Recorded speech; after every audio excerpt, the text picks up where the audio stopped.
Ayan. Ituturo ko na naman po ngayon dito sa store ng The Parliament House, guys. Ayan, oh.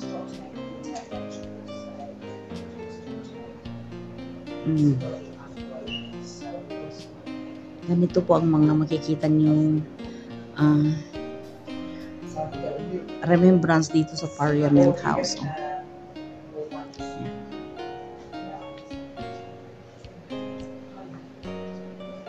Ayan po.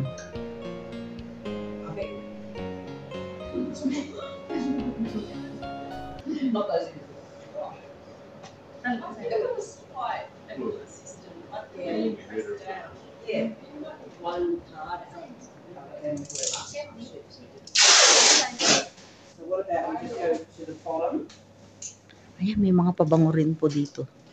At palagay ko, ewan ano yan.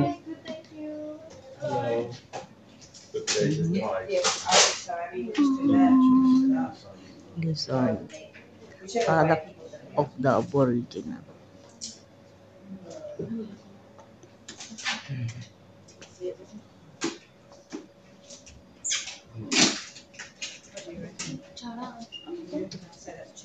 Oh, yung mga sinaunang gamit, oh. Ito po yung mga sinaunang gamit po nila. Sinaunang kagamitan. Magkano na? Sinauna yan, di ba? Tingnan mo, gasgas na. Art yan. Oh, bahala na. Basta art kung art. Basta.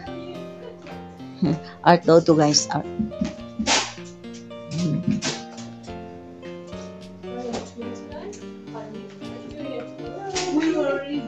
Oh, you did want to come out. Did you enjoy it? Yes. It was nice. Yeah. Didn't expect it to be that cold, but yeah.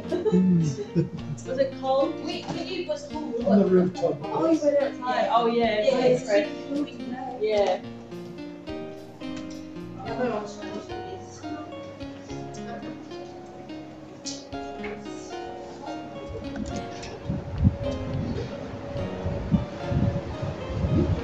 Amoy alak. Ay.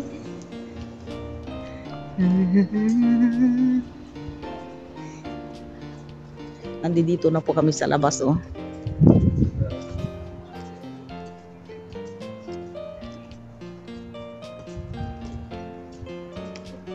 Lift to public car park, Taksiran.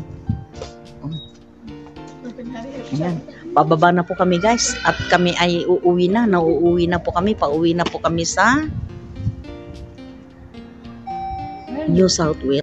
Medyo nakatipid naman tayo dahil hindi naman tayo magastos.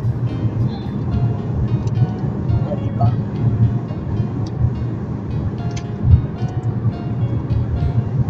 At least marami na. Kami pa kayo hanggang. Hindi mo nakikita. Nawawa naman yung mga kapitanda ron. Usually, tumatawid sila mga madaling araw. Ayaw nila ng mainit. Yung palubog ng araw. Oo. Bigla silang tatawid. Kaso yung ang sasakyan mo niya. Kasi pamalaki sila. Lumalaki sila pagka nasagasahan. Ano? Hindi. Ano yan? Akala ko lumalaki sila pagka nabundol. Dudulas yung sasakyan, kaya mayuyupi.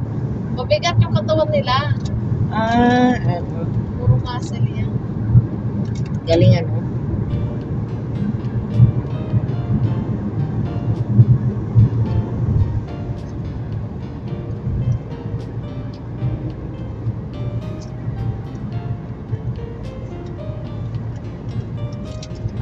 Ganito po kalawak ang lupain ng Australia. Yan.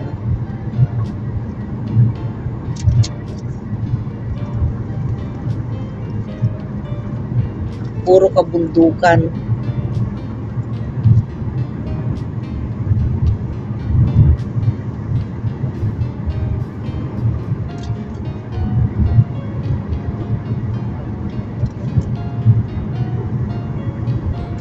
Ang dami ng points di maharap mo sa Helium. Yung Sa Apex. points niya. Oh. Up.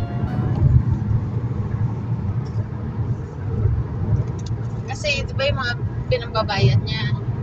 Oo. Apex. Ngayon, siyempre, yung business niya, bigyan na ng milyon. Oo. Kaya yung in and out expenses niya, milyon din. Oo. Ngayon, pag umuwi sila ng Finland, magkano sila ng business class? Diba sila? Oo. Bilis mo mga anak ko. Wala siyang mukha. Kamukha ng nanay.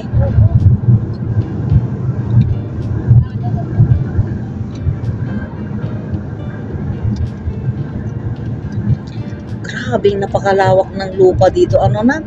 Sa Pilipinas yun. Kung sa Pilipinas yan, hanggang sa tuktok yan. Puno ng kabahayan.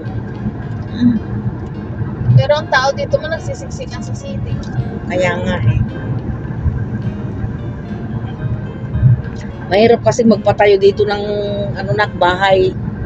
Ay, trabaho ko. Nasa city. Oo. Hindi mo alam kung paano ka mabubuhay dito sa na to. Buti kung, sa bagay kung mahilig kang magtanim ng mga gulay-gulay o kaya mga prutas dito na, o pwede naman siguro na mabubuhay ka. Pero pwede kang dito, may sasakyan ka lang yung tawag yun, hand tractor, ganyan. Pwede ka dito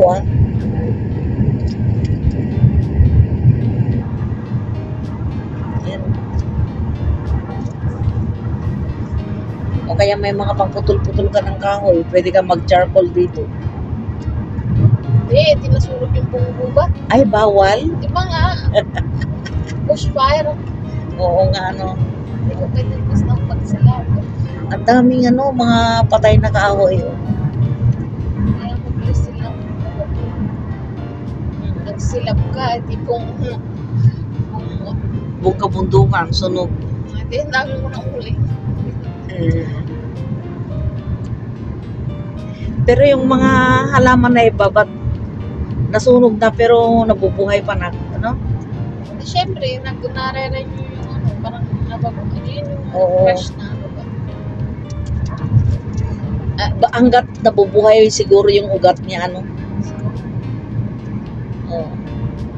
Kasi yung mga ugat, ang lalalim na siguro, kaya nabubuhay uli. Hindi lahat-lahat patay. Hindi lahat-lahat masusunog. Tsaka malamig kasi na lugar to.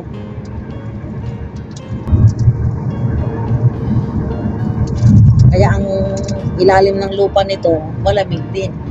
Kaya hindi mamamatay yung init ng apoy, hindi aabot hanggang sa pinakailalim, hanggang sa may pinakaugat.